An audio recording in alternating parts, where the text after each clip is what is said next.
প্রিয় দর্শক বন্ধুরা, কেমন আছেন? আশা করি সবাই ভালো আছেন। আমরা আছি এখন জাতীয় চিড়িয়াখানায়।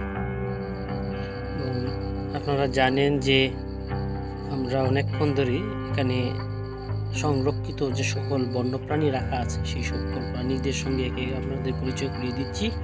এবার আমরা বনের রাজা বাঘের সঙ্গে দেখা করব। সুতরাং বাঘের খাঁচার সন্ধানে আমরা তিনজন বেরিয়ে পড়লাম এবং চতুর্দিকে ঘোরার পরে অবশেষে আমরা একটি রয়্যাল বেঙ্গল টাইগারের খাঁচার সামনে চলে এসেছি। বন্ধুরা, এখানে কয়েক প্রজাতির বাঘ রাখা আছে। আপনাদের খাঁচার সামনে যে প্রদর্শনী বোর্ড আছে সেই প্রদর্শনী বোর্ড থেকে সেই সকল বাঘের পরিচিতি জেনে নেওয়ার জন্য অনুরোধ করছি। আপনারা অবশ্যই এই বাঘটিকে দেখছেন। এই বাঘটি এখানে একটা হচ্ছে 10 বছর ধরে আছে এবং আর একটি 4 বছর ধরে এই খাঁচার মধ্যে আছে। এই তথ্যটি আমরা জাতীয় চিড়িয়াখানা থেকে পেয়েছি এবং আপনারা জানেন যে এখানে নিয়োজিত ডাক্তার রয়েছেন, পশু চিকিৎসক রয়েছেন, বন্যপ্রাণী সংরক্ষণ অধিদপ্তরের কর্মকর্তারা এখানে সার্বক্ষণিক তদারকি করেন। চিড়িয়াখানা কর্তৃপক্ষ রয়েছে এবং বাংলাদেশের জাতীয় চিড়িয়াখানা হওয়ায় এখানে অসংখ্য বন্যপ্রাণী এখানে সংরক্ষণ করে রাখা হয়। দেশি বিদেশি বিভিন্ন প্রজাতির বন্যপ্রাণী এখানে সংরক্ষিত আছে এবং বিভিন্ন সুরক্ষিত বেষ্টনী দিয়ে তাদেরকে আবদ্ধ করে রাখা হয়েছে। আপনারা একটি বাঘ দেখতে পাচ্ছেন, এটি একটি আফ্রিকান বাঘ।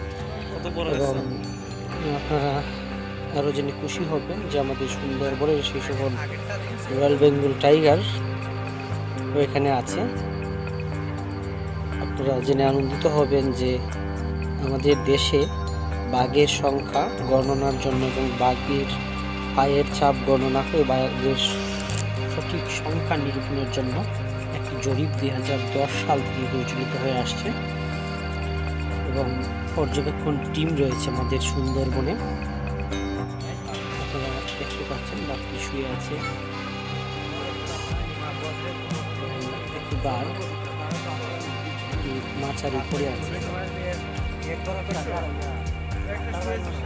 এবং এই বাঘগুলোকে বিভিন্ন প্রকারের মাংস জাতীয় খাদ্য প্রদান করা হয়ে থাকে এবং তাদের চলার জন্য একটি কৃত্রিম পরিবেশ এখানে তৈরি করা হয়েছে। একটি সাদা বাঘ আপনারা দেখতে পাবেন শুয়ে আছে, একটি সাদা বাঘ শুয়ে আছে।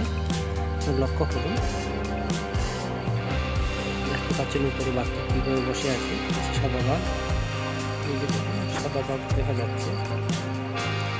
দর্শক বন্ধুরা, বাঘ হচ্ছে একটি সর্বভূমি প্রাণী, অর্থাৎ সে সব কিছুই খায় এবং মাংসাশী তৃণভোজী সব কিছুই সে খাদ্য হিসেবে গ্রহণ করে এবং এটাকে ইংরেজিতে বিগ ক্যাট বলা হয়, আপনারা জানেন।